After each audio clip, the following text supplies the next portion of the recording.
Loveline is meant for an adult audience.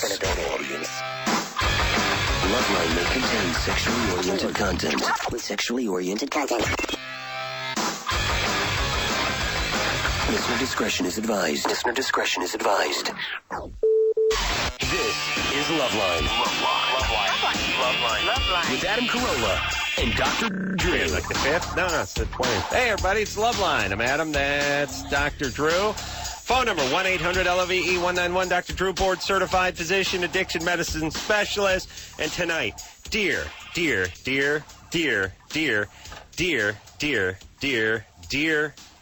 friend, Sarah Silverman. She seemed to drink Thanks, everybody. drink that all in. She knows I meant it. Yeah. And listen, I mean, she is a dear friend. That's it? Dear friend. Yeah. Welcome to the show, baby doll. Thanks, Adam. Drew. Sarah? It's really kismet that Sarah is here tonight because I was driving through my old neighborhood yesterday, coming home from Home Depot about 6:30 in the evening. And let me tell you something about keeping it real. While everyone else was at the Emmys, I was down at the North Hollywood Home Depot with my peeps. Not just any Home Depot. No, North Hollywood. Yeah, Dawn of the Dead over there. The point is I was driving down Lancashire through the old NoHo district, thinking about my old days, and as I passed the El Portal Theater, which used to be the El Portal, I guess it still is, but it's back when I used to see movies there. There were 2 theaters in town. We didn't have your multiplexes, kids. Right. We had 2 theaters, and that was it. And Papillon played there for about 6 years, and I was 9, and I had to see, guys being beheaded, and there was Thanks, Dad. Great depictions of homosexual erotica, and it was fantastic. How come we saw all those movies when we were kids? But the kids, I mean, like I think of kids today, or that I know, I guess it's the opposite. People usually say the opposite sentiment, but you don't think of kids seeing totally inappropriate movies. Well, I saw totally inappropriate movies. Like what? I think my Which parents one? took me to see Jaws when I was 6. Yeah. But I don't At least think there's an element of fantasy about that. Papillon was just a French Guyana, turn of the century, French prisoners being abused, guys putting flowers in each other's mouths and sliding the hand down the underpants. How weird is that, by the way, when, move the mosquito screen and slide the hand down the underpants? Some parents can't tell their kids about the birds and the bees themselves. Yeah, those are my... They need a book or a Papillon movie. Yeah, I think for my dad, it was just Scared Straight. It was a combination between Scared Straight and I don't want to pay for a babysitter, so you're coming. Yeah. But Sarah Silverman, anyway, so I'm driving down the street, I'm looking at the old theater, and I'm saying, there's the old El Portal Theater. And sure enough, I see Sarah Silverman's name on top of the El Portal Theater, and I think on the marquee, and I think, oh, she must be doing her God is Magic show there. And then I remember she's making a movie about that, and then last time we spoke, we were looking for a theater, or you told me you were looking for a theater in which you could weave your magic, and you found the El Portal, my old neighborhood. I wanted to go somewhere where you grew up, somewhere where it would be that's kind what of we like talked about. That way I could get you to come because it would be like you'd feel comfortable, you'd know your surroundings, you wouldn't be daunted by it, you wouldn't feel like you were going to a night at the theater. Since it is a show about God, there's all that religious orthodoxy there in the NoHo area. Yeah. Tremendous. Very strong of all types, Jewish too. population not there. The Peos and the... Oh, yeah. Well, I'm doing it on Yom Kippur or something. Oh, right, really, yeah. That's where we are. So Silverman. that is going to be on this Thursday and this Friday. Yeah, Jesus is magic, by the way. What'd I say, God? Jesus, to you, Jesus is God. To me, he's just, he's a carpenter who got... He got lucky. Yeah. Right, nepotism. No nepotism with Jesus according to the Jews, Abraham. right? The nepotism.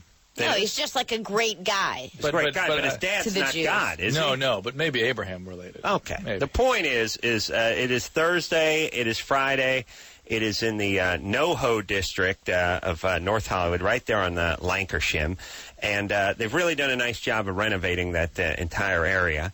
Is that where the Academy television? That's where the Academy, right? And Sarah is making a movie out of this, and it's good. It's like when you hear someone scream on a concert album, and then you go, "Hey, that was me." That's what you can do when you go to this show, right? Yeah. You'll be on it. It will be filmed. Now you film. Do you do one show a night or 2 shows a night? That's it. 2 shows, 1 show a night, just Right. in real time. It's not like we're gonna It's not like when you go to a taping of a show and it's 7 hours. It's just gonna be the Right. show, and it'll be filmed, and Right. hopefully I won't You wear the F same it up outfit, so much. right?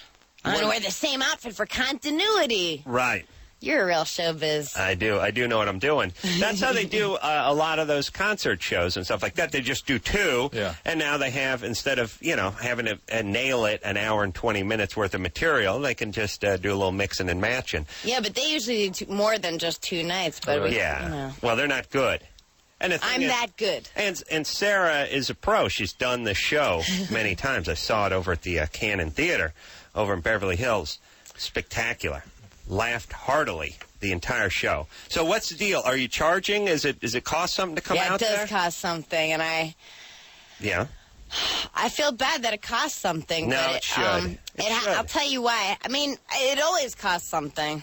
It always costs something. Because you have to run the show. But for this, it's like for the budget of the movie, because there's a lot. There's like, it's not just these 2 nights. There's all this stuff we're doing on a soundstage. All the songs are going to be videos. There's all these filmic digressions. But the show that's on Thursday and Friday night, this is going to be the backbone of the movie, and we're counting on the money in the budget to pay for the theater. Right. This is grassroots. This is grassroots. Yeah, you not only, if you go down and see Sarah on Thursday and Friday, you not only may be in her movie, but you may get a producing credit. Your $14 may actually make you a producer, That's yes? a little more than that, but... It's more? It's a little more. Wow, a little more. It's like, whatever. Well, I'm not... It's a couple dollars I'm just more. saying, if you're making a movie out of it, I mean... I'm just saying, if it makes a lot of money, it's not like you're giving them their money back. Yeah. Say the ticket's like $25. If we make a lot of money from the movie, you'll make what that investment is. They get some back end. They get some back sharing. end. Yeah, everybody gets a point. Everybody on the back gets a point. All right, so that is, again, Thursday, Friday in my beloved NoHo. And by the way, it's a bad sign when you have to change the name of your city. I grew up in North Hollywood, but now my mom's house is in Valley Village. Oh. That's bad when you change your name. You know what I'm saying? Yeah. Your city name.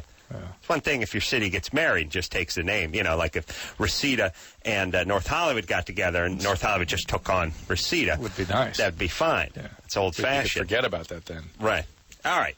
Where are we at? We're ready to start the show? Let's go. Here we go. What I missed, Sarah? Oh, so you can find Sarah on Crank Yankers, by the way, 10:30 on Comedy Central Tuesday night. And Adam and Drew. And Drew. Not me this season. These guys don't invite me back. No. We'd have you back, but we don't want you back. See? All right. You ready? Yeah. Amber. Hi, Adam. Hi, Drew. You're 23. What's up? Well, last time Sarah was on, you asked her how she felt about Jimmy farting in front of her. She said he doesn't do that.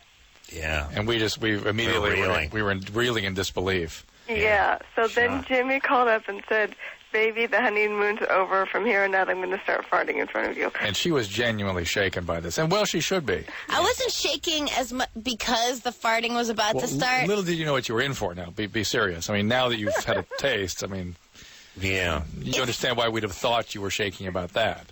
Well, I was shaking about the at first because I hadn't really experienced the, I guess the all the colors of this. Okay.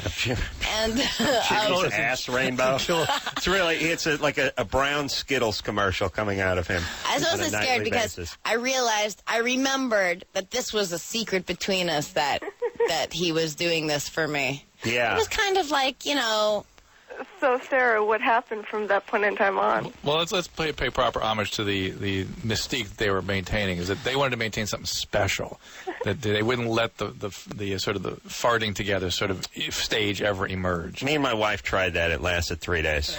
Oh, you made it that long? And the blasting began. Really? I'm surprised. Yeah. Remember the discussion we Actually, had last night? I was out of town for 2 days. Remember the discussion we had last night about this? Well, Yeah. I had an ex-boyfriend that never farted in front of me and burped in front of me one single time. Wow. I know. Well, I'll tell you where it usually opens up is in your sleep. When you start Here's really where the problem comes is when you're used to being single or maybe dating or whatever, but sleeping alone. You go see whoever, and then you go back to your apartment, go to bed. You get a couple years of that under your belt. All of a sudden, you got someone sleeping over. The first few nights they sleep over at 5:30 in the morning when you're deep into REM, you don't realize there's a body next to yours, and that's when the gas begins. And then it's the person's job to pretend like they didn't hear it. Tell Sarah the story about the guy who was in the hotel room with you. It's an illustrative story. Which one was that? The guy who was with the girl hooked up in Las Vegas, and you were in the... Oh. This is good. Oh, yeah. Oh, wait. Is this the... This is Paul, one of the writers for I was thinking of Jimmy Kimmel Live. Yeah, a lot of gas going down there. No, Drew, I just told that story last night. I'll tell her off the air. I want to hear it. You told it on the air last night? All I'm saying is guys need to fart even more when they're out on a date or out with a woman. Yeah, because they've got nervous farts. And they've been got nerve gas, right? and they're eating, and your stomach really it's like a paint can shaker in there with just the surf and turf and the acid and Jimmy, by the way, there's a lot of acid going on in that stomach of his. And all I'm saying is at the end of the date, you may be out for 4 or 5 hours seeing a movie and eating and all that kind of stuff. What's Peppy on? 2.5 hours, and then there's the meal. There will be an extended dance version of a fart while you're driving off in your car. You know what I mean? At the end of the first couple dates, it is the stairway to heaven of farts. It's like it's a 4-stager, maybe 10, and it's not one fart. It's a train of farts that have just been connected. It's not just an engine and a caboose. There's a dining car, there's a parlor car, there's a sleeping car, and it's like a multi-stage rocket. But Paul, you know Paul. Paul was picked up a gal in Vegas when I was out there with him a few years ago doing something for the Man Show. I was crashed in the bedroom. He was crashed in the living room of the suite we're in. He was crashed with his new honey. She hung out until about 5, 6 in the morning, and then got her panties on and headed down the hall. And as Paul was waving goodbye to her, she was heading down the hall. Only his ass was left in the room, and that's when the 28-stage fart began. Like, he's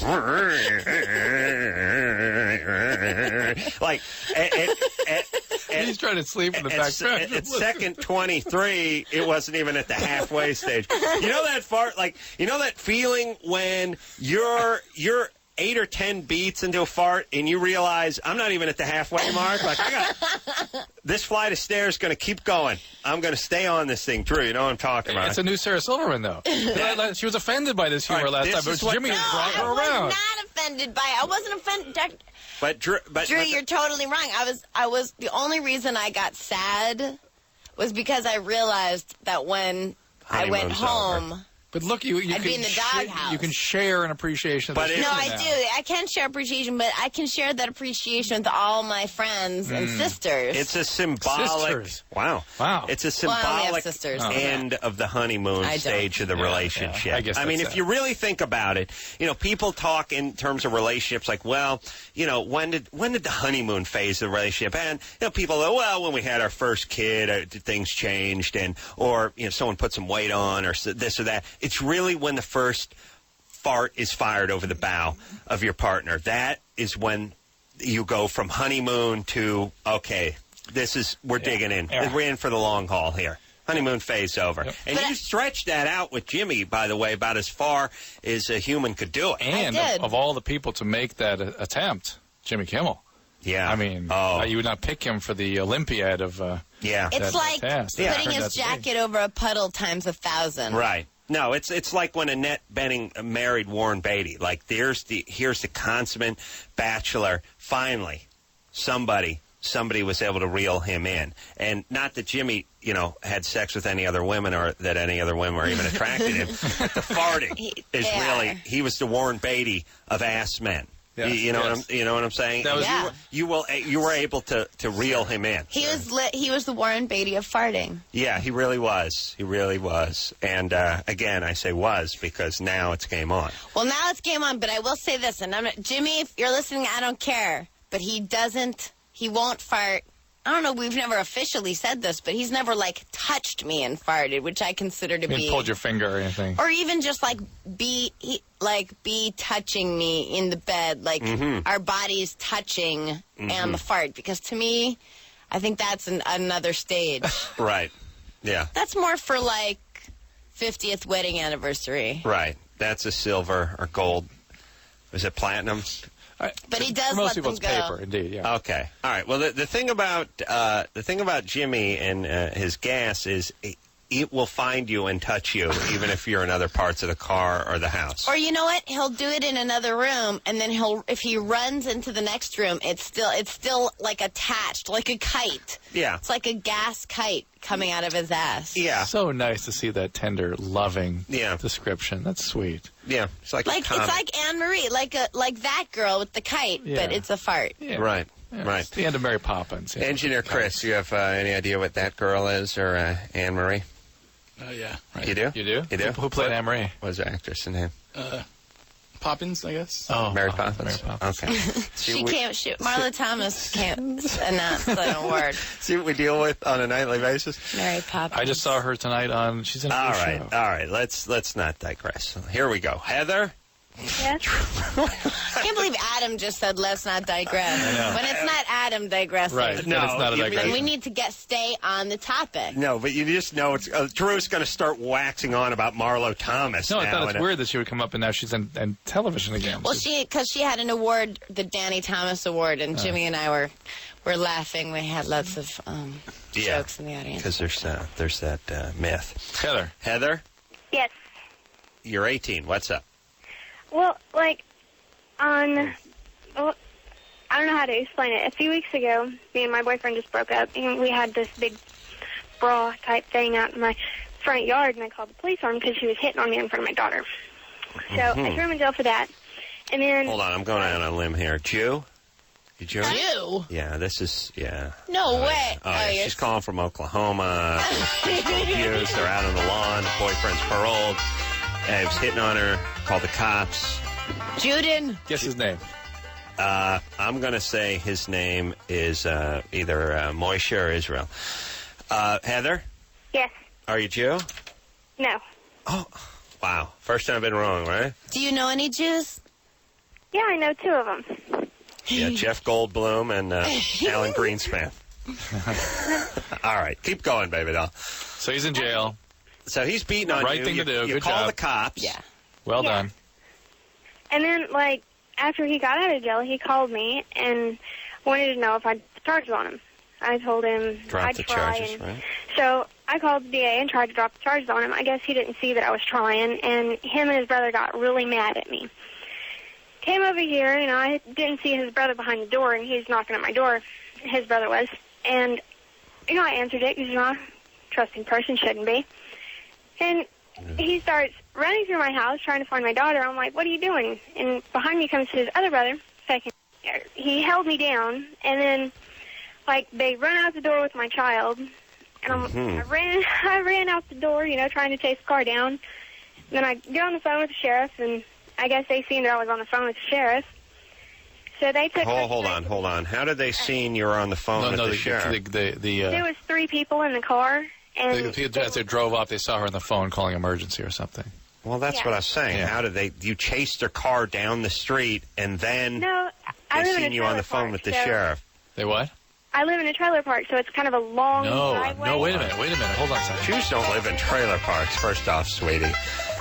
Oh, no, wait. She said she wasn't Jewish. Yeah. All Moishe, right, no. I'm really confused. All right, so I'm you're in a 18, trailer I park. just All right, Heather, here's the deal. They saw you pick up the phone. What is the question? And then what? What's the question, though? Well, I want to know. I'm interested now. They saw you pick up the phone, assumed you're calling the sheriff. Yeah, so they took her to the sheriff's department, and they told welfare, or they told the sheriff and what they told welfare, and they told welfare that I was on drugs, and I lived in a pig pen, and, I was always strung out. Right. So, Are you? Do you do drugs? No, I cleaned up about a couple of weeks ago. So you're all right. So your assessment of the situation is they tried to kidnap your child, But once they saw you pick up the phone, they took the kid to the sheriff's department. Yeah. Yeah, That doesn't make That doesn't sense, really Heather. make sense because they're going to assume you're going to call the sheriff As soon as the child's as soon as the child's abducted and you've ordered a pizza. The next call is going to the sheriff's office. Yeah? Your story's not It's not holding together. Yeah. I mean, they may be stupid, but this would be retarded. Of course, you're going to pick up the phone and call the sheriff as soon as the kid's abducted. So the point is, your perception is that they kidnapped the child, and theirs is they were trying to get the child to safety. Yeah. Or some sort of retribution or payback for whatever she did to him in You're terms of pressing charges. to blow your cover on your drug use, which is, again, not a bad thing to do if you indeed were strung out, which you were until They 2 could weeks be ago. trying to pay her back. No, I know, but even though in a retarded way, not a bad thing given the circumstances. So then what happened, Heather? Well, the sheriff came out to my house and said that they had Haley, and they told me to come pick her up. So I went up there to pick her up, and all three of them were sitting there in handcuffs in the sheriff's department. I was like, okay, I'm here to pick up my daughter, and they asked me who I was, and I told them I was their mother. Mm-hmm. And they were like, hang out for a minute, we'll be out there to talk to you for a second. And a welfare woman came out there and told me what they had told them. Mm-hmm. So my daughter had to stay in a foster home for about, I don't know, they took her on the 9th, and I got her back on the 13th. All right. So she told me that, and told me. How old is your daughter? She's 18 23. months old. 18 months. 18 months. My dad would have taken me to Pepion by now. By the way, you would have been in I French should have been Guiana. taken away. Oh, yes, you would have taken you to French Guiana. Heather. Movie. Okay, where is the biological father of your child? He's one of the brothers that took her. He was my ex-boyfriend. The one who you got put in jail. Yes, All right, so your boyfriend is her father. my ex-boyfriend. Your ex-boyfriend, but up until a couple days back, Do you have a boyfriend now? No, I don't.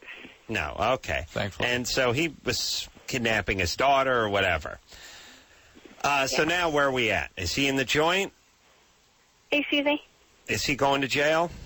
I don't know. He called me a few days ago, and he asked me to drop the charges on him. And I pondered on that for a little while, because I don't know if I should or not, because if I do... Okay. All right. if I Listen, don't. this is a mess. This is where this is the word chaos personified. Yeah, and thank is I just thank God that she has a daughter, so we can have another stripper, and not a boy, so we can have another murderer. So that at least I'm thankful for that. I'm sure she'll be cute, and it'll be fine. So here's the thing: you need to not crap out any more kids. Oh my God, no. Because this kid would be better off raised by a family of badgers than what you're putting her through. And number two, you need to get away from the chaos. Stop the dance. Stop the screaming matches. Stop the arguments. That's the problem. Stop the calls to the cops. And by the way, I really do believe that there's 1% of this society that uses the cops, that monopolizes the court system. I mean, it's like there's really 10%, less. Though. No. It's real. 1 out of every 100 people, maybe less. I'm afraid it's more. I'm afraid it's more. If I start getting in certain ethnicities, the number does float around a little. But the point is it's 1%. Drew, All right, if you say so. I don't know that it's not. It's still a lot. It's millions. Yes, it's millions of people. Yeah. There's 280 million people on this in this country, and what's 28 million, something like that. 28 million? Is that what that is? 2.8 million. 2.8 million. 2.8. Wow, Drew, what's going on? Million. That's 10%. Okay. 1% is 2.8. 2.8 million using... Drew, you don't have to write this down. The two people that dropped out of college can straighten you out on this. You sucked up too much formaldehyde in the lab. It rotted your brain. Probably. Here's my point. These people are using everything up, every resource. When you call the cops and they can't come out to your house for 3 days after someone breaks in, it's because they're back and forth to the same crappy, beat-up, ramshackled house every time. Heather, stop using up the cops. Stop the dance. Go ahead and press charges against this guy, and then that's it. You're out. You're done with him. You focus on raising your daughter. You focus on creating a stable environment for your daughter. I would. It's an okay thing to do, but I would make the case that rather than getting this guy who seems to be very unstable and prone to retribution on your tail again, just get the hell out of there. Forget this. Just get out of town. End this relationship. Get as far away as you possibly can. Where do your parents live? They I live about 5 miles away from me, but my dad's a truck driver, so he's gone all the time. All right. Heather, stop the chaos. Do you really? I mean, here's the whole thing. Do you realize that you're white trash and people are making fun of you and this is Jerry Springer stuff? Can you stop it? I've been trying. Okay. I know I'm white trash. I have no problem admitting it, you know. Good. You can admit it. Just don't act like it. Don't do. Act as if you were. And by the way, there's a fun part of white trash. There's a part where you make your own whiskey and you hate other races and you play the banjo. There's a fun part of white trashdom, and then there's the ugly part. There's the physical violence. There's the sexual abuse. Just stick to the hee-haw side of it and stay away from the actual trappings. Yes? Perfect. All right, take care of that, daughter. No more chaos. Sarah Silverman in studio tonight. She's going to be at the El Portal Theater in North Hollywood Thursday and Friday doing a show, filming a show, making a movie. We'll take a quick break. We'll be right back.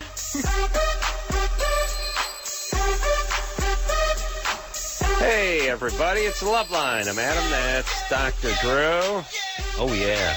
Time to get it on. Let's get it on. Yeah, get it on. Freak out. Sarah Silverman is in the studio tonight. Dear friend, Sarah Silverman. And Jay Moore only got like 4 deers, by the way. Oh, so really? you got like 9.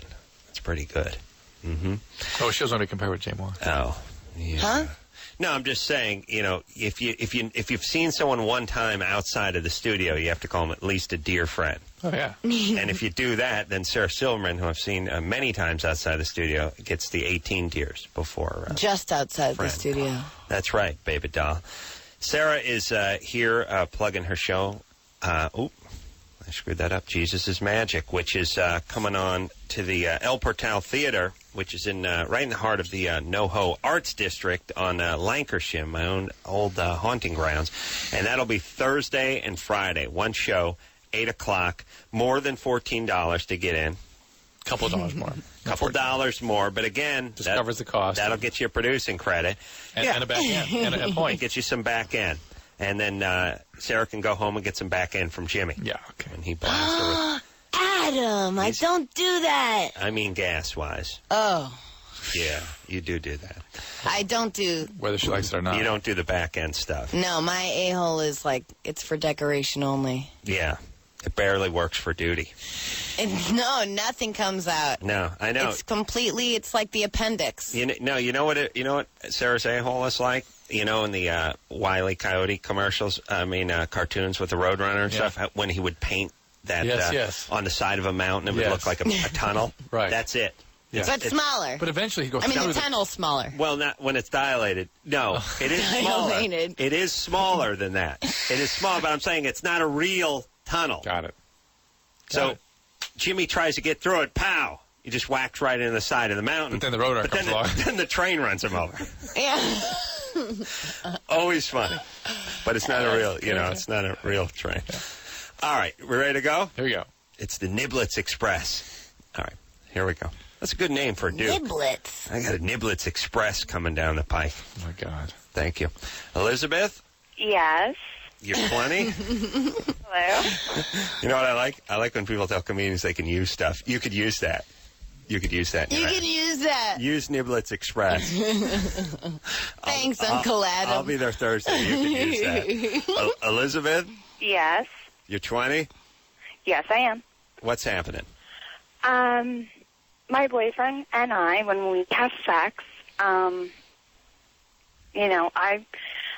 we do our thing, and usually, like, if he pulls out for a second or when he's done and before we go at it again, my vagina will tighten. Mm-hmm. I don't know if that's normal. So when he's done? When he's done or you're done? Well, it happens on different occasions. Like, on a rarity, it'll happen when he's in me. Christmas, holidays. All right. Yeah, it'll happen on rare occasion when he's in you. Yeah, but... I don't think she gets done. What, do you get done? No, I get done. Yeah. You're done. Okay. I get done many a times. And, yeah, and I mean, I have nothing to complain about our sex life. It's great, but the thing is like, for a moment he'll pull out and we'll try a different position or something, and he'll try to go back in, and it tightens. Mm-hmm. Like as if I'm not a virgin, or... Well, no, that's just muscular spasm, and that's... Yeah. It's probably after a little while that happens, though, right? You have to have been having sex for a while for that to be triggered. Is it from not raw really, like, swollenness? This'll just, I mean, it happens out of nowhere. Like, sometimes I don't even notice. All right, Liz, how long has Elizabeth been in the country? Like, she can't answer whatever you're... Well, it's because it's mysterious to her, and it's a sort of reflexive response. I know, that but she it's gets. like talking to a native about a volcano. I'm Elizabeth. sorry. Yeah.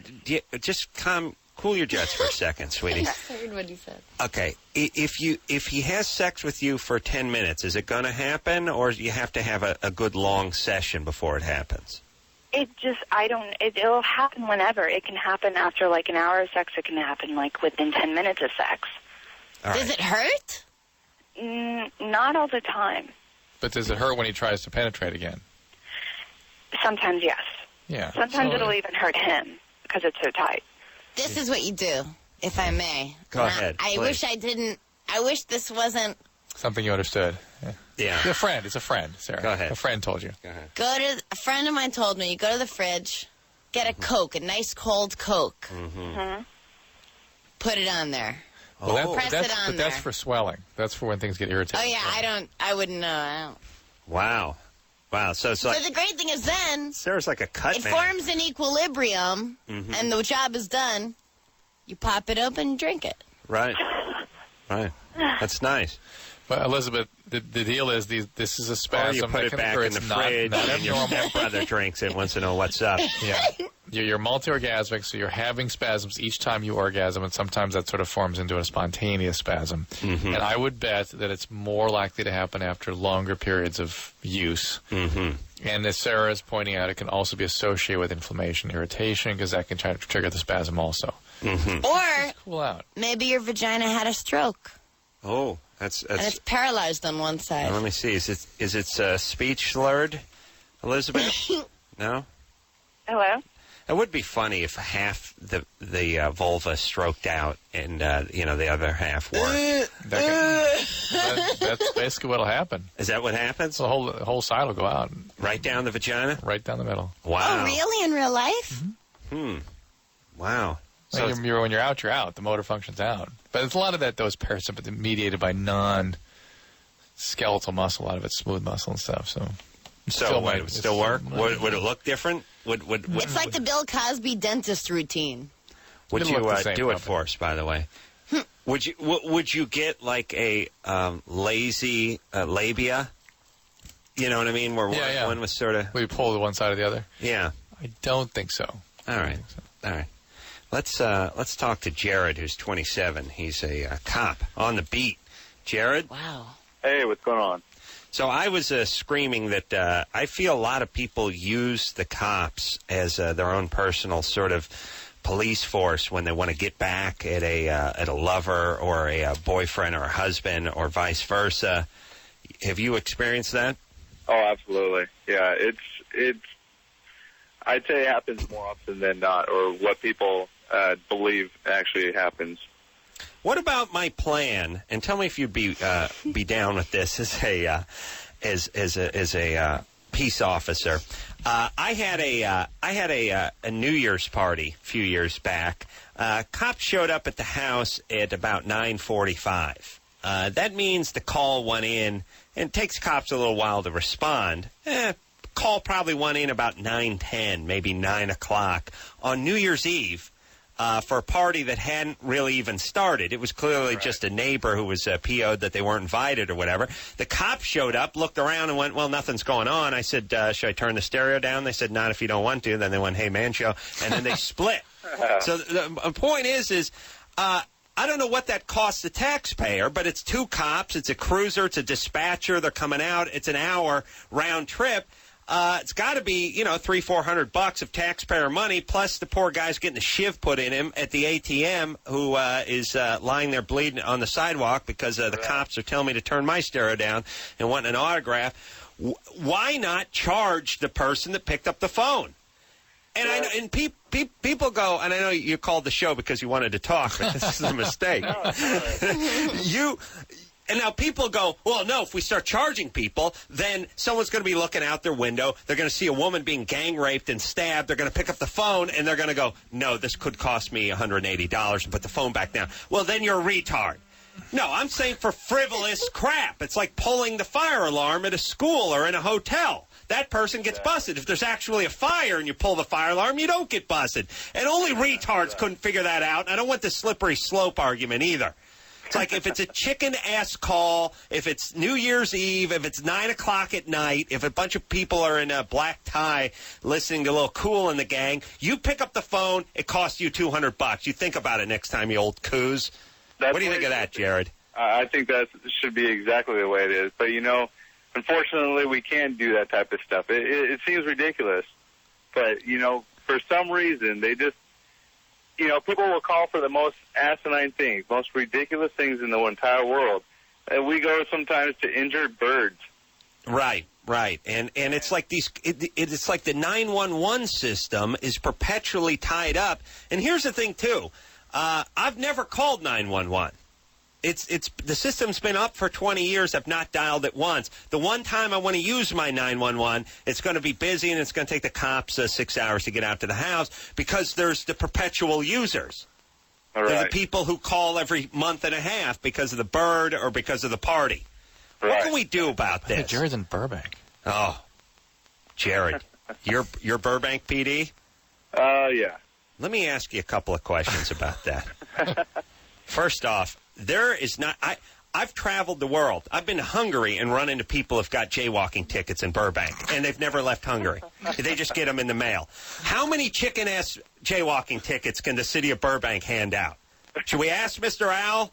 How does this work? You realize you guys write more tickets for jaywalking than any other community on the planet.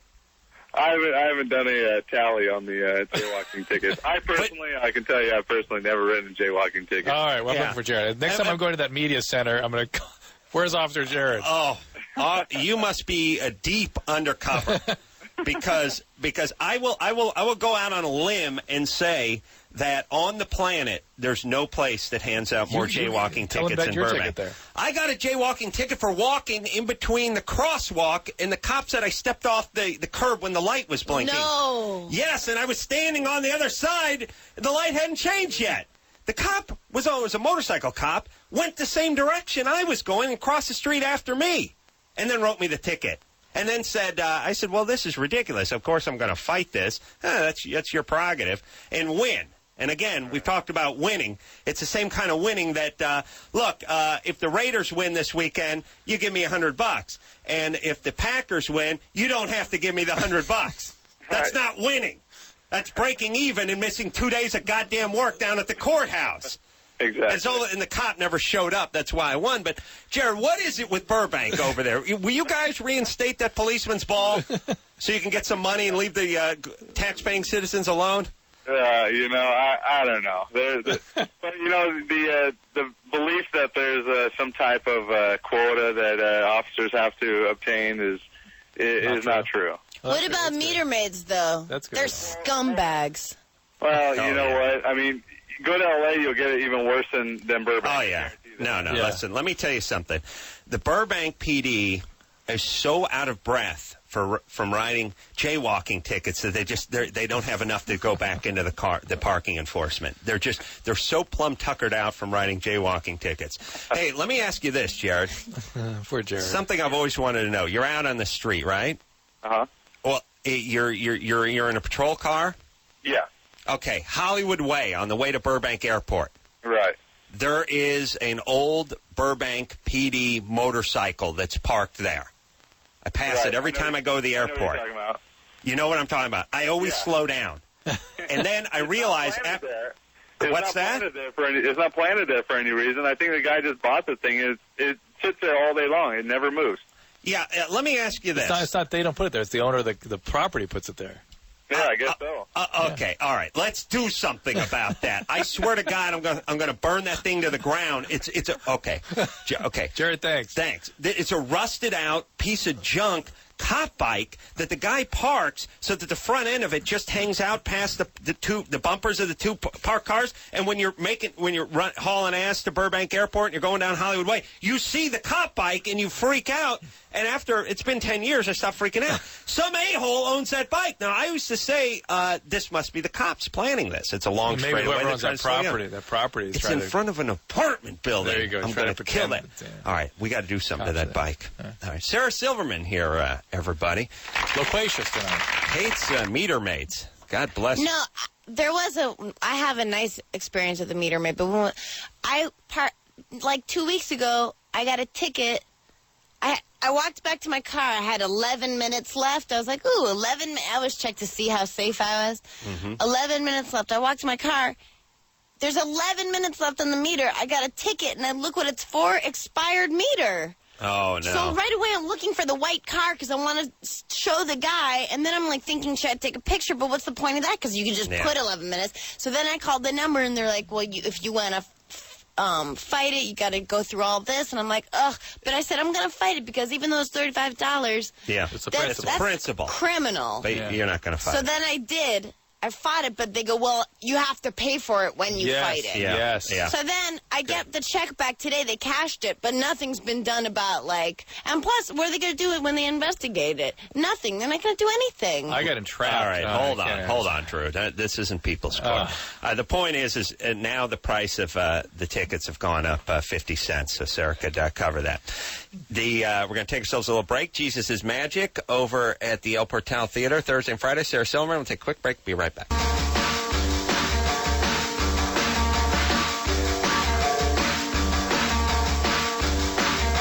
I will be good. Hey, everybody, it's Loveline. I'm Adam. That's Dr. Drew. Phone number 1-800-LOVE-191. Sarah Silverman, dear friend. Hi, everybody. Yeah, Jesus is Magic, everybody. Her fabulous show, which I saw, must have been a year and change ago, over at the Cannon Theater in Beverly Hills. Now, going to be making a movie out of it, like a concert movie. And it's going to be filmed at the El Portal Theater in NoHo, in the Arts District there, on Thursday and on Friday this week. All right, Drew. Yeah. All right, buddy. James. Yeah. 19. Yeah, man. What's up? Well, me and my girlfriend have been having sex since about May, and she's been I don't know, she's just really shy person overall, you know. And we do our thing, and then afterwards we sit and hold each other. When I come out, though, she gets extra self-conscious and even scared because, semen and stuff comes out and stuff, and I was wondering how I could maybe help her feel better about that. I'm confused. She's offended by... No, she's not offended.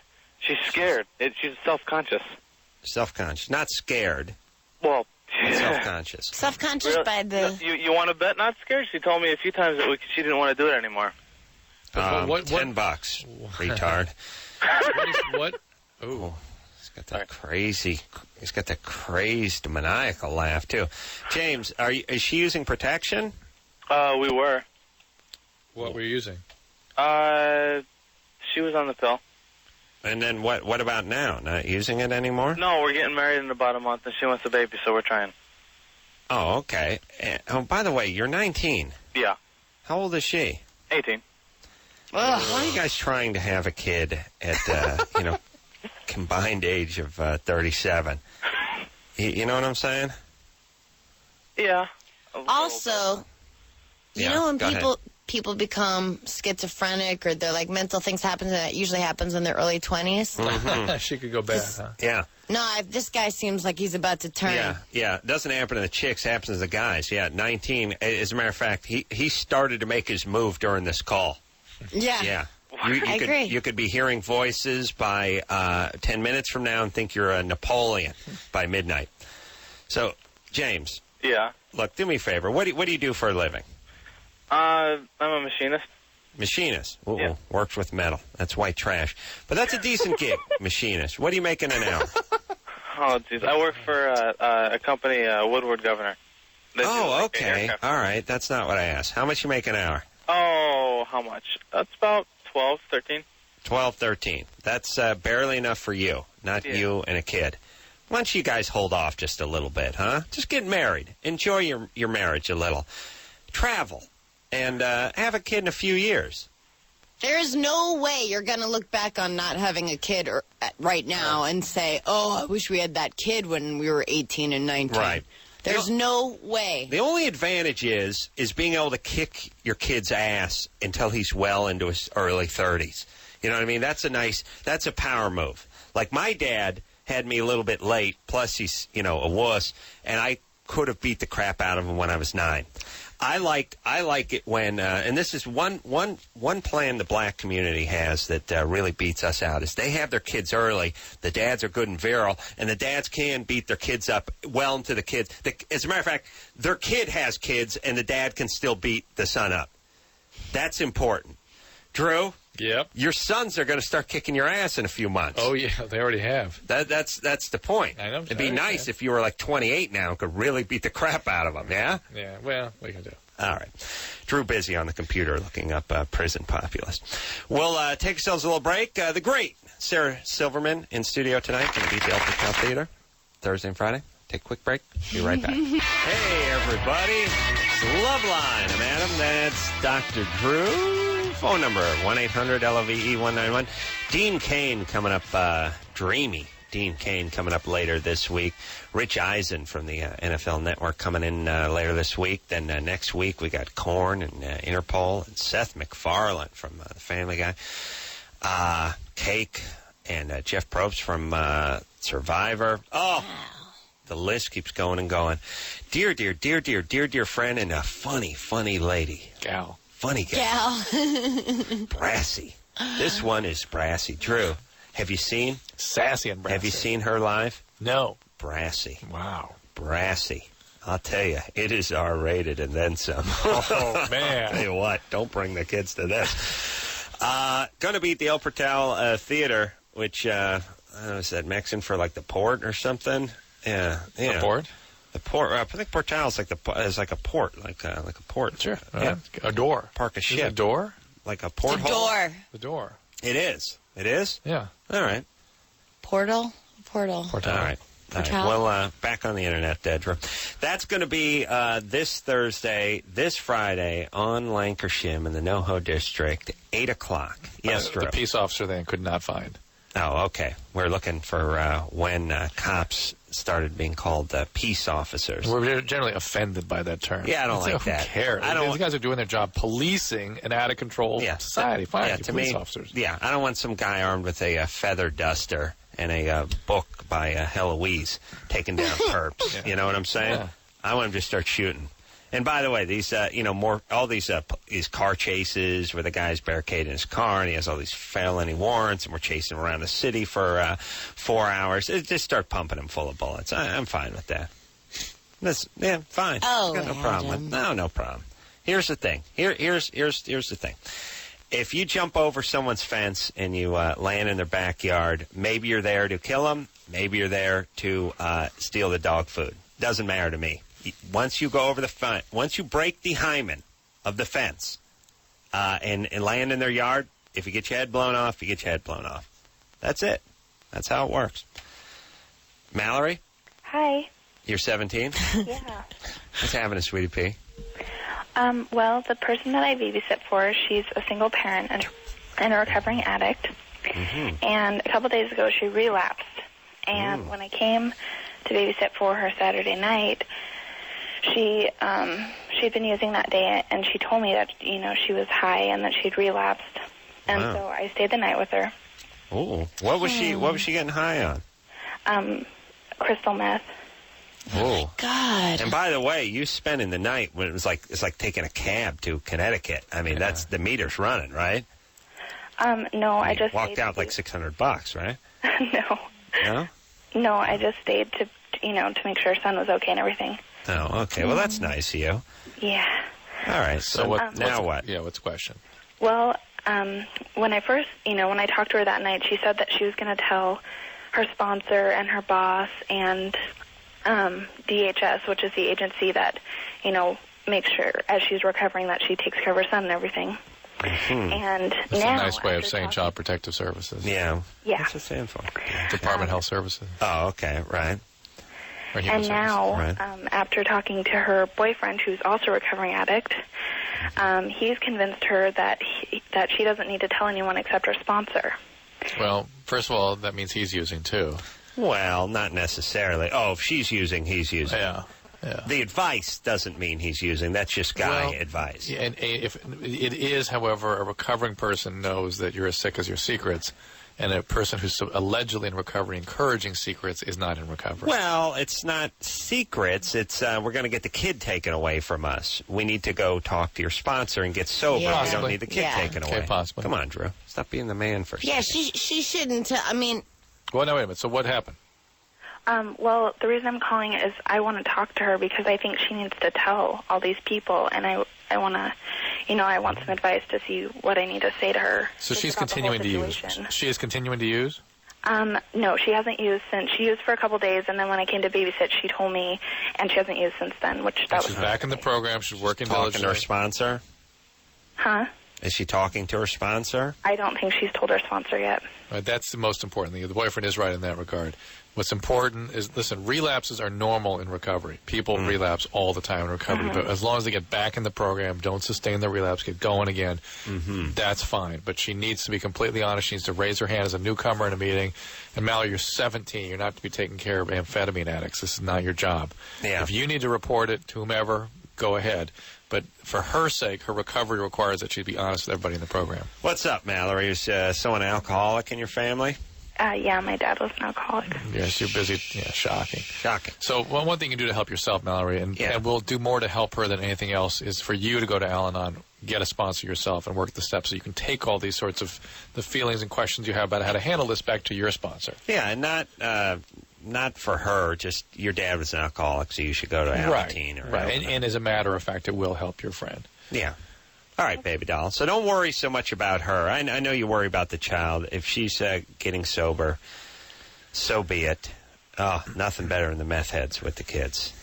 Yeah. Kid really would be in better shape if you just got one of those water balloon launchers, the one made out of the surgical tubing, and just pull it way back, face him toward like Mecca or Arizona or something, and just fire the kid. See if he can hit the moon. And have a better life. Grand Canyon. Better life. All right, Mallory. Sorry about your dad.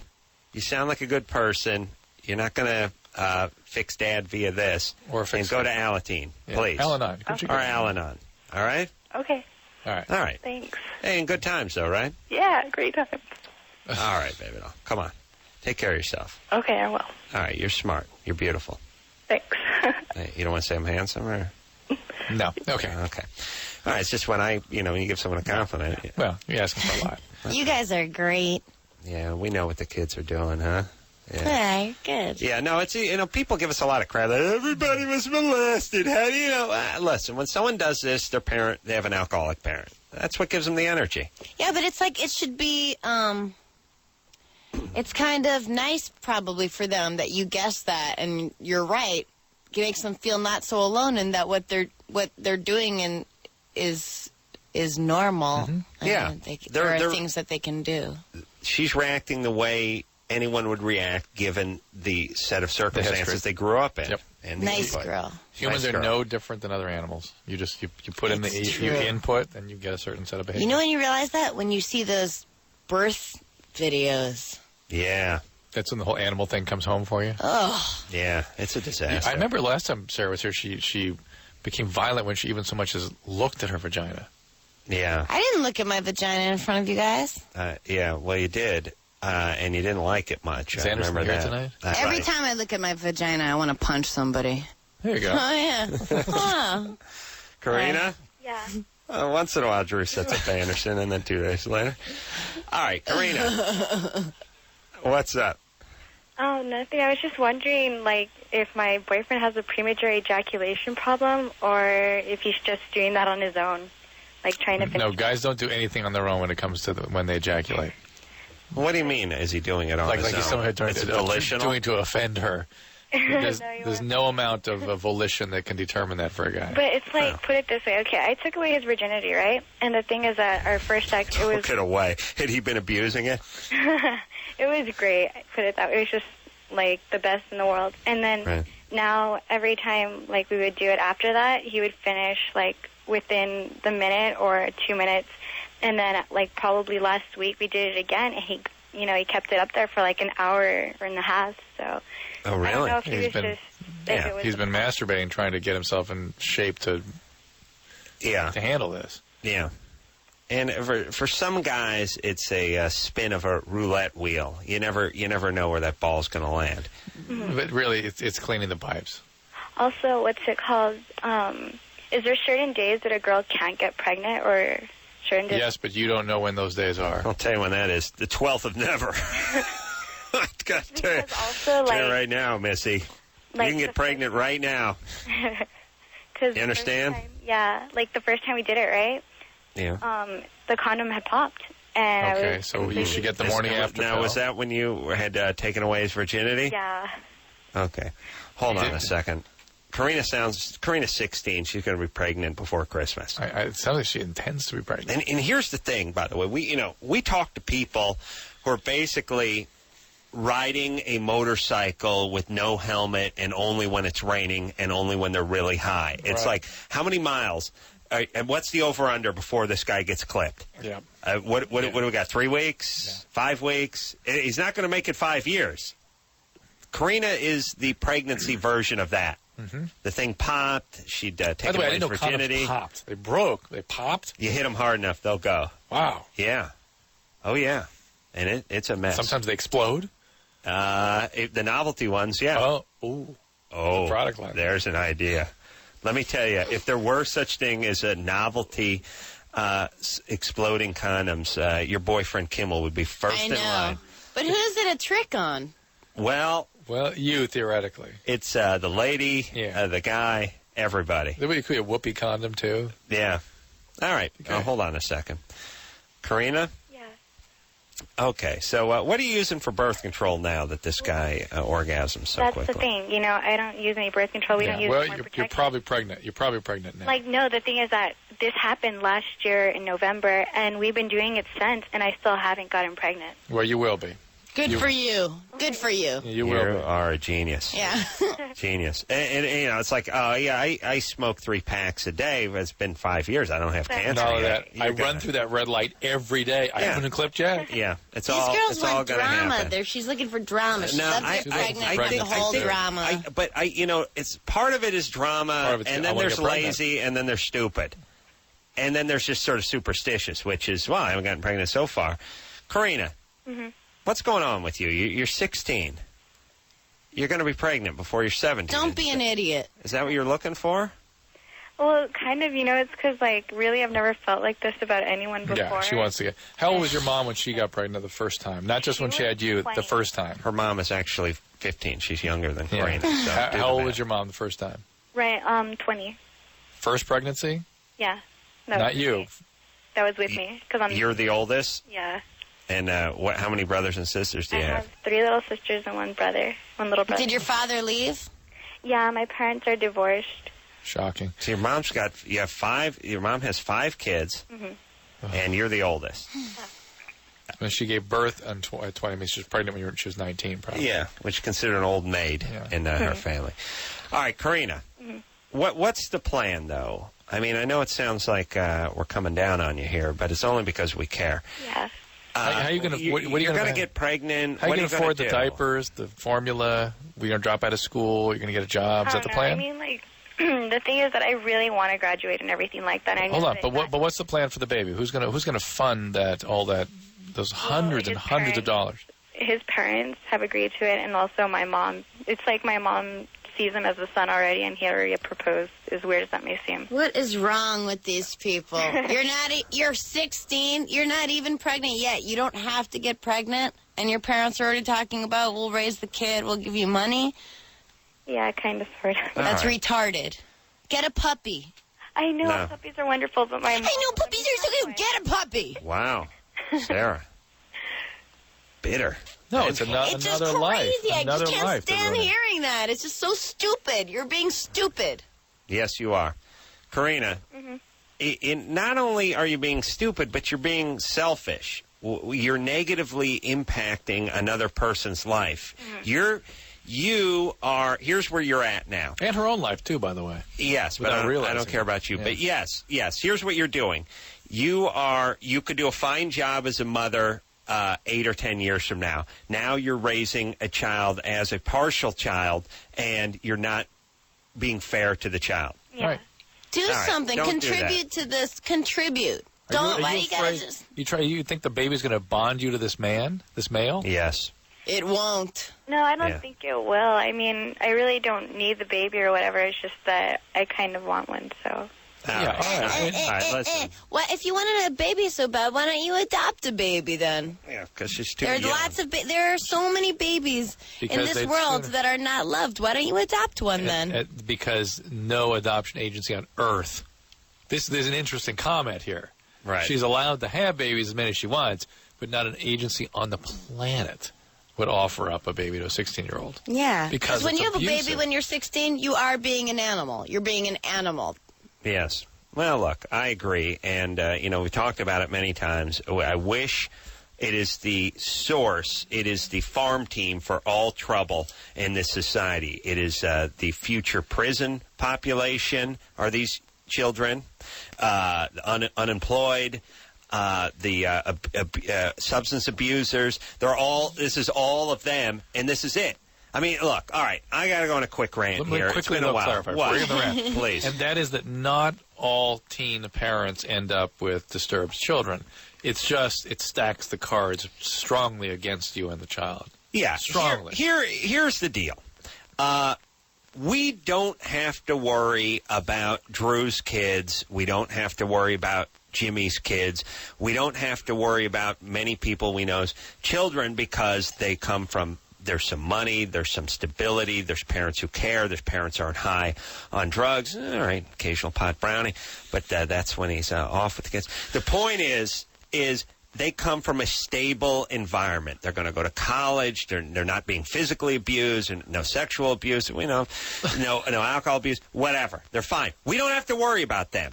I guarantee that Drew's triplets are not going to be part of the problem in the future. They're not going to be in the joint. They're not going to be on welfare. The sons aren't going to be beating the crap out of their wife. The cops aren't going to be showing up every other week to break up the fight and the domestic violence. We don't have to worry about them. Now, just times that are populace. The people you know who come from stability and have parents that stay together, and I don't care what color you are, and I don't really even care about how much money you have, as long as you have enough to support your kids, check them off the list. Don't have to worry about it. Now, who do we have to worry? Who are the next violent criminals? Who's going to end up in prison? Who's going to end up strung out on drugs? Who's going to be the next perpetrator of violence and substance abuse and all? These kids, broken families, young single moms, this whole bit. This is the pond that they're being hatched in. Okay? Now, as a society, it would be smart just to solely focus on that pond. This is where they're all coming from. We don't have to check every lake in Minnesota. We found the lake. It's screwed up. And once in a while, sure, one of Drew's kids may take a life. You don't know, crime of passion. Who knows? The point is they'll have adequate representation. They're not going to do any time. Once in a while, a kid goes south. You get the Menendez brothers. But even then, you got the abusive dad. Okay, right. I don't want to digress. The point is there's a pond that 95% of the next generation of criminals, welfare moms, drug abusers, it's all coming from this one pond. Let's focus on it. As a society, we don't look at it. We got Bush and Kerry talking about war that was 30 years ago. We got them talking about seniors and Medicaid and Canadian pharmaceuticals and everything but this. If we focused on this, that'd be it. Sleep with your doors open at night. Don't have to lock them anymore. Why? It's a bunch of Drew's kids running around. You think they're kicking in your door? Leave the door open. Leave your laptop on the passenger seat of your car and the windows down and the key to the ignition.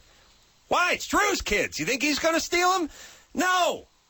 This is where they're all coming from. This is what we need to focus on. And I'm not saying we need to poison the pond. I'm just saying we need to focus on for their sake. They need attention. That's why they're that way in the first place, because it's not money that makes the kids normal. It's the attention. It's the parents being involved and having life experience to inform how they raise the kids. That's right. We need to intervene for Karina on her behalf and on her unborn child's behalf. Yeah, The absolutely. parental influence she clearly doesn't have. Right. And you stop Karina from cranking out the kids.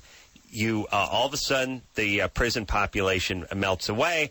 And on summer nights, we all sleep with the screen doors. If there was a law that you could not have kids until you were 21, the prison population would be reduced. That's right. Unbelievably. Of course. But again, we will not look at that as a society at all. Everyone's an individual, every child. We can't play God. It becomes a racial thing. And then it all just goes to hell, and everyone's scared to talk about it. So all we talk about is building more prisons. We're going to build more prisons. We're going to get more cops. Well, why build more prisons and get more cops? Why not just stop the steady stream of new felons?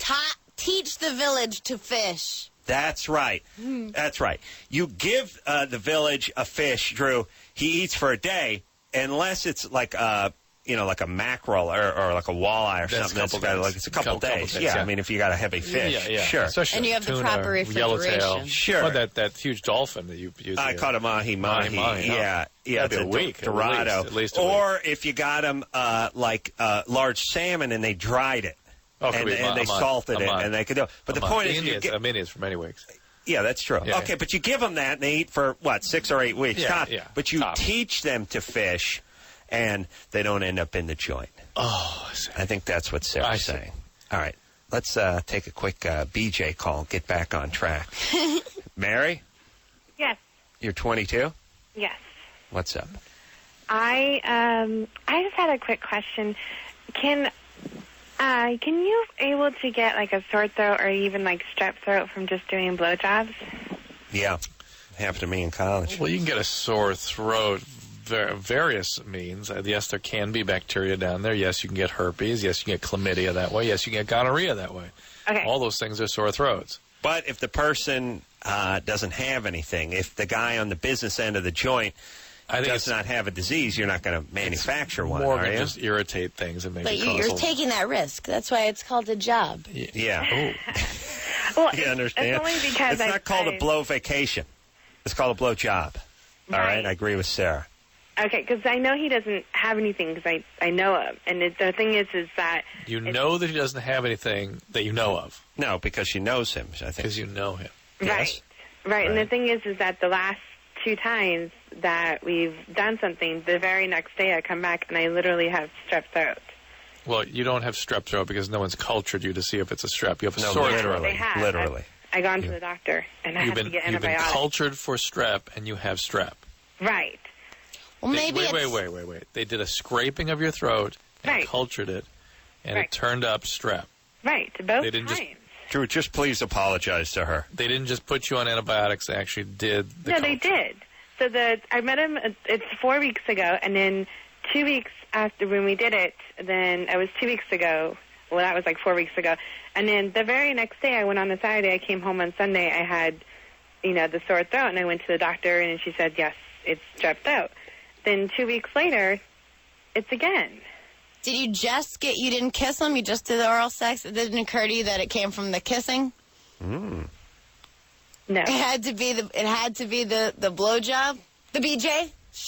I'm sorry. Well, because he doesn't have it. I mean, he's completely fine. So I don't. So you I've never think had it's strep throat penis? before. This whole thing is not right. There's something very, very wrong with this. Bogus. No, not bogus, but just the way she's being tested. And do you know what kind of... I mean, the doctor can't do a culture if she walks out of the room and walks back and says, yes, you have strep throat. Right. They call me up the very next morning and say it's been positive, and then you need to get antibiotics, and then I have to No, that's the streptolysin test. That's different. It is? Yeah. Why? Because it's just different. It's a screening test, and I could see where that could be inaccurate in this situation. You got to tell the doctor what's going on here so they can properly screen you, why you're concerned, what the issues are, and get this looked at more carefully, more appropriately. That's probably a pediatrician. Yeah. All right. Really? Have you ever had oh, sorry. Go ahead. Is she still there? Yeah. Have you ever had a broken leg? No. Broken arm? Sprain. A what? I've had like a sprained ankle. And Wait, you turned it when you're blowing a guy in high school or something? No. Oh, it's not all BJ stuff? Where was this doctor you were saying? My doctor, my regular doctor. And what kind of doctor is that? And adult medicine. Oh, okay. An internist? I'm sorry? An internist? Yes. All right. Talk got all to right him or her answers. about what the situation is, so they can think it Drew, through more when clearly. should you get rid of your pediatric doctor? I think 16. 16, because you don't want to start. You don't want to be like 33 and in there. It's like, well, my boyfriend was giving it to me in the ass, and then I began the oral, and I think I may have gotten a staph infection. You don't want that with the guy who was, putting a gold bond on your tokus when you were that, 2, right? what you're talking to him about that. In the meantime, he's got concerns about the baby with meningitis in the next room. I mean, it's like, no. Yeah. So, But there's some pediatricians that do train got, in adolescent medicine, but they can't go between babies and adolescents. It's just not a. Plus, it's got to be weird, too. And it's like, oh, she got pink eye from the semen. It'd take a lollipop, and we'll call you with the test results. Not, All right. Let's... Drew, was your dad your doctor? A little bit, some of the time. Oh, really? Oh, and no boundaries. No boundaries. No boundaries. Drew has told me many times, even though he is a doctor himself, he would never help his child, even if they were drowning in a pool. No, it's not. No, it's true. That's what I heard. Sarah Silverman is here tonight. She's going to be at the El Portal Theater coming up this Thursday, this Friday, 8 o'clock. NoHo. My ex-hometown. We'll take a quick break. We'll be right back. Hey, everybody. Loveline. I'm Adam. That's Dr. Drew. Dear friend, clumsy friend, Sarah Silverman in tonight. And truly... Thank you. Hi, everybody. One of the funniest females in the United States. and beautiful. Ow! And, really has has carved out a great career for herself. I think is a comedian's comedian. I'd put a third one in there because she's a dear friend. No, she's a dear friend who's the comedian's comedian. She is cool. I don't know anybody who doesn't think she's hysterical. And think about comics or funny people in general. They're very competitive. They like to snipe at others. You know what I mean? Very true. Oh, they love to do that. I don't see why. You know what I mean? They don't do that with Sarah. True. Funny. That's nice. Yeah, they do. She's very well respected within the community. All right, you ready, Drew? Mm-hmm. Let's talk to Jimmy, who's 24. Jimmy? Hey, how's it going? Good. How you doing? Adam, long time listener, first time caller. And you know what? I know what venison is, and I know about the Axis and the Allies' powers, and not every single listener is an idiot.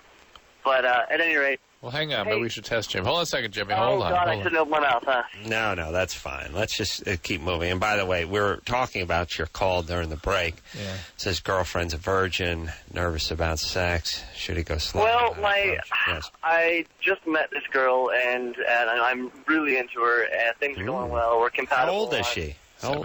all these great levels, but How old? actually, Hold on. How old is she? she's 20. Okay. And she's a virgin. Yeah, she's a virgin. She never really has, I started having sex when I was in high school, and she's never really had, serious relationship with boyfriends. She's never, performed oral and that sort of Now, thing. why hasn't she had a real relationship before? To be honest, I'm not really 100% sure. I think she's just one of those people that was, always, hyper-focused on... I don't think there's anything wrong with that. 20? I was 19 before I had a boyfriend or did No, I'm not... Well, doing anything, having a boyfriend, are two different things, though. She's never had a relationship, he said. Oh, Yeah, no, I'm not- hold on a second, because I'm going to give him a couple options here. You have a religious fanatic. You have formerly 150 pounds overweight. And then you got the diddled by stepdad at 9. That's not the only options. There's also she could be very cool, because this guy sounds cool. He sounds like he'd be into a cool girl. Maybe she's went to a small school where there were no cool guys. Oh, it's becoming very cathartic now. Super cathartic. Jimmy, cool guys like Jimmy Kimmel? Yes. Well, I don't see why that's funny, Adam. It's not. I'm just saying. I'm just saying. But still. I'm just saying. I heard one of the greatest stories I've ever heard about you. Maybe you told it to me. Really? About Adam? Well, now, what is it? I think maybe I haven't heard it on here, so I don't think it's anything. It was you're hanging out in your house. You were naked because you were maybe about to go into the shower, about to come out of the shower, something like that. And? Do you know? He's got many stories I don't around think this was a long time ago. That moment has 1,000 stories attached to it. You know how when you let gas, you like to scoop it in and smell it? You like Yes. to pull it towards the nose? I do that, yeah. You don't know where I'm going at? No, I don't know. Oh, I crapped in my hand? Yes. Yeah, no, that was... I heard that was like 3 weeks ago. Is that so many stories ago? Since when is 16 days, 3 weeks ago? Let me tell you something. All right, I'm just going to be honest now. Okay. I've never spoken about my ass before on this program. Really? No. Never. Not in the last 20 minutes, at least. Here's the thing. I will reflexively cup my ass and scoop it toward my face, especially if I'm alone and especially if I'm naked. And I was running up my stairs. This is what made it bad. And Drew, I don't know how it works with most guys, but every 30-second loaf I pinch is a loose stool. Yes? Yes. Drew, are you there with me? I'm there. Once a month, it comes out. As you get older, that's once every 20. Look for that to step up. Okay. Yeah. I'm going to have to curtail some of my behaviors then. So here's the thing. You never know when that one's coming. No warning. Well, here's the thing. Once a month, it comes out like a cake frosting out of the exhaust pipe of a Plymouth. Yes. You know what I mean? Yes. And you don't. Yeah, it's not like my stomach's been giving me some trouble. No, just pow. Just you look down and I'm surprised. Yeah. Instead, I was not looking down at the toilet this time though. I was halfway up a staircase. I was jogging up the staircase nude. About 6 steps into it, I realized, I got something brewing. Slid the hand back there. Thank God I did. Thank God I did, because I brought back a handful of something. I'm guessing it was something from the night before, because it was the morning. This is the cake frosting. Yeah, I brought back a handful of cake frosting. Nice. Thankfully, I stopped before I got to my midway. My face. Sure, yeah, midway. It didn't stop back. It came halfway. No, I scraped it on a playing card and brought it to work with me. But the point is I had a handful full of me, and I thought, wow, bad times. And I thought, well, it's a good thing I was naked. Yeah. And then I thought, it's a good thing I do have the hand cupping policy. Yeah. And then I thought, best to not do this when I'm running upstairs. And then how do you explain this to Lynette once you get to the top of the stairs, when you have a handful? She had left for work. Thankfully. And I had to do a little cleanup on 9. Really? Yeah, a little bit of a cleanup. Oh, my goodness. Yeah, What'd you use? My hand was not able to capture what a shame. my entire little spray self. There's a little residual, what we call collateral damage on one of the stair treads. What did you use? A little fantastic. Now, here's the bad part. Probably nothing. Hardwood stair tread. And, I'm going to be renting the house out, so no long-term problems there. So, just, paper towel. I have a feeling that even if Lynette was there, you guys, you don't need words. Yeah, we've transcended words. That's why we stopped. It would be the usual look of disgust that I see. She'd look at the hand. She'd look at you. Yeah, and she'd continue down the stairs. I do that talk to the hand, and she throws up. Sorry. I'm glad you seen your craps this. You know, you're like the opposite of a black person. You're white, and the palms of your hands are brown. Oh yeah, that's very good. Yeah, because it's a fun little fun fact tidbit. Yeah, but only my left hand. This is my. That's your hand. That's your wafting hand. I kind of have to do it. Yeah. I think I've seen him do it right-handed though. I guess he's ambidextrous. Yeah, I'm good. I can waft from both sides of the plate. So Jimmy. Yeah. Sorry for that. No worries, my friend. Virgin girlfriend, 20 years of age. Yeah. She seems fine. Except we didn't hear that part about her. She seems normal. She went to an all-girls Catholic school. She's not like hyper-religious. That just kind of happened to be where she went. And I asked her why, and she just said she never found anybody worth it. All right. Good answers. I like it. This is going to be good. She's going to go crazy. Yeah, and I'm cool with that. I really like her. I'm not trying to, rush it and get into her pants real quick, but on the flip side of the coin, I do really like her, and I what are you going to do? want to get there, and Yeah, all right. Well, look. but I'm not sure how to broach it and how to push it gently and without freaking her out, and All right. Well, see, already all that kind of anxiety suggests to me there's more going on here than it's just she couldn't find the right guy. Well, there's something up with her. It's his anxiety, though. What about her? I don't think it's her anxiety. Does she have stress about it? I'm sorry, one more time? Is she stressed about it?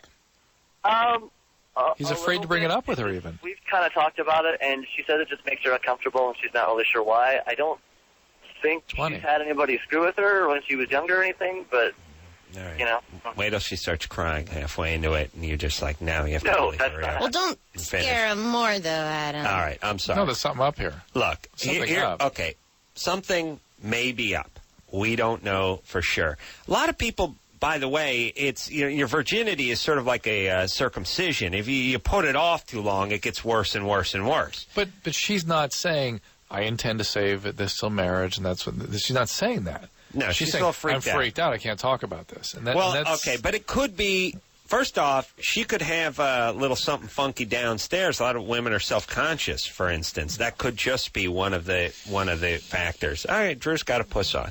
Here's the thing. We don't know what the answer is.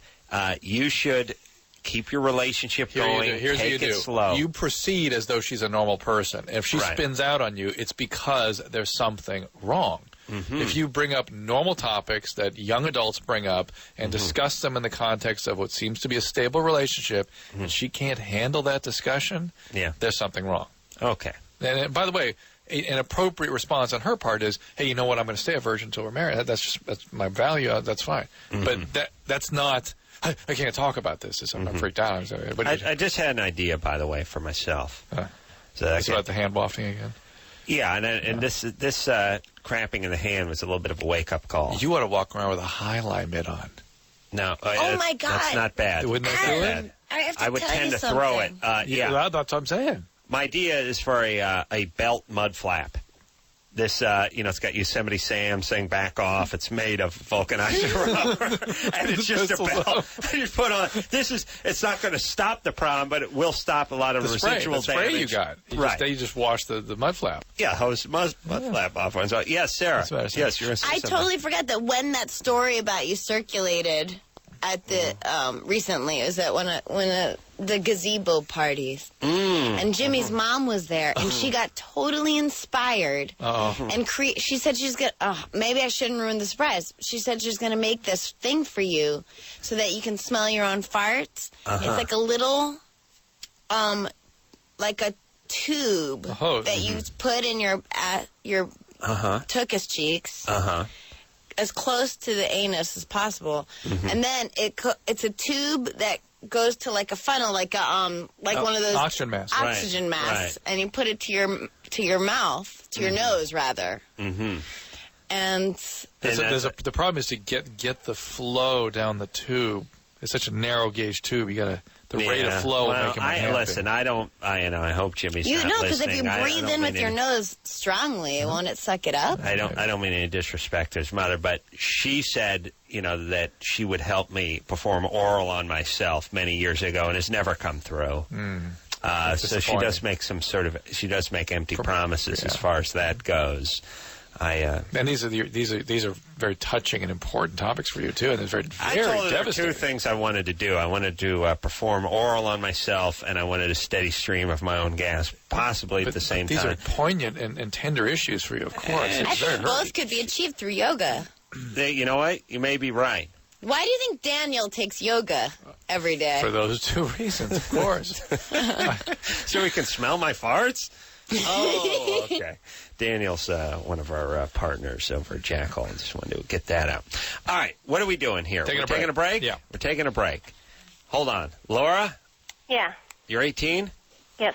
Your fiancé got in a car wreck, and there was another girl in the car, Yeah. and she was a passenger in your She was a fiancé's passenger. car. She was. And you think this is suspicious? Well, I'm kind of, suspicious because, since the talk in August, we hadn't really told each other exactly what we do all the time. Right. And so, and then like... Well, I remember reading transcripts of the August talk in USA Today. Yeah, so I'm pretty impressed. I'm caught up on that. But I didn't know things hadn't changed since the August talk. The talk in August. Yes. All right. Let's take a little break. Dear friend Sarah Silverman is here tonight, going to be at the El Portal. Coming up Thursday and Friday out here in North Hollywood. We'll take a break. We'll come back with Laura after this.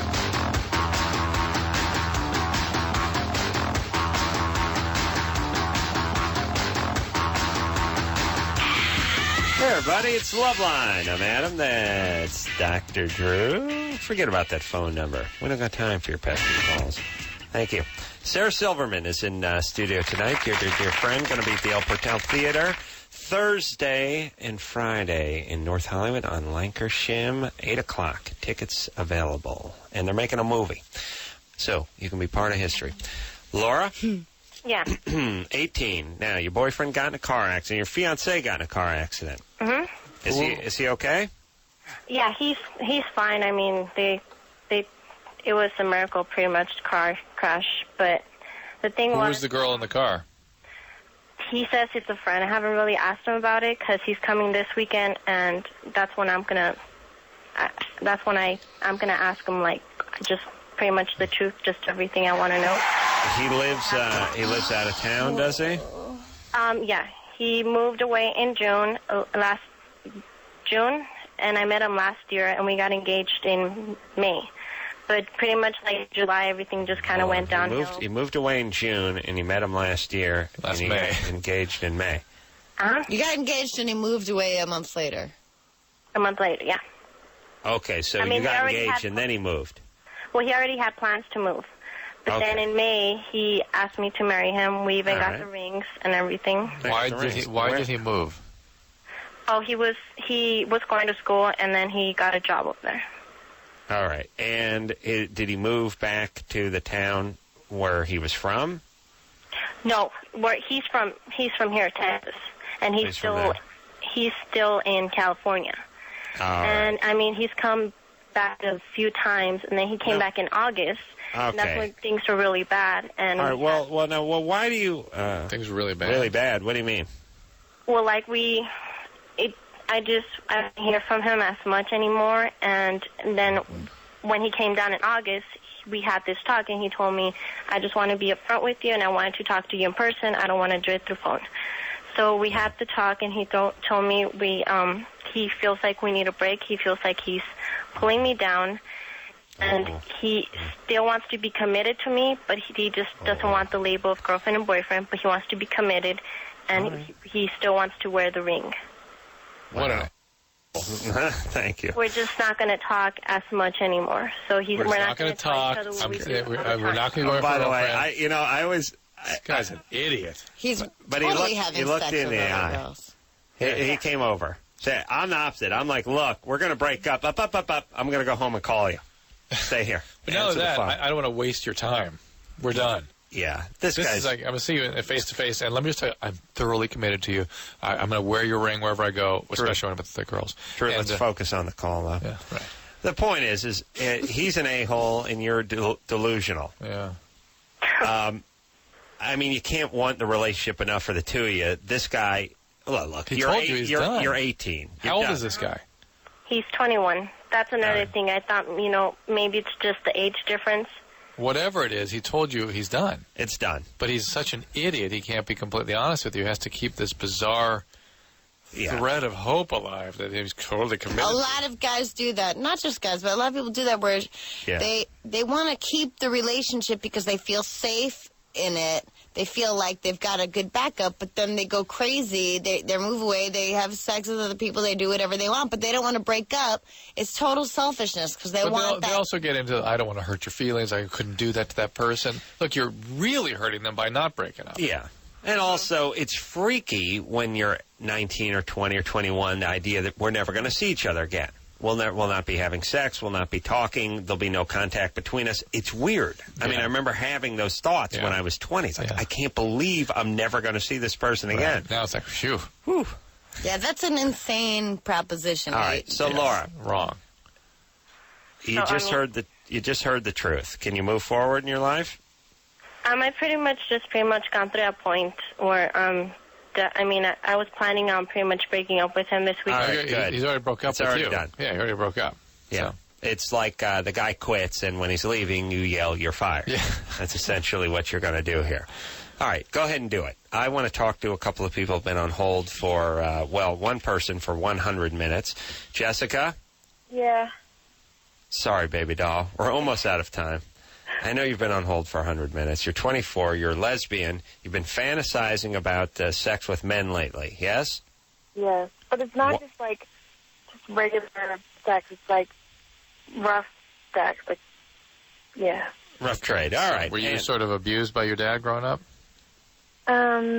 Not like he never hit me or anything, but he was emotionally abusive. I haven't talked to him since I was like 14. But he was brutal, right? Yeah. I mean, he didn't call me names, but Well, what did he do?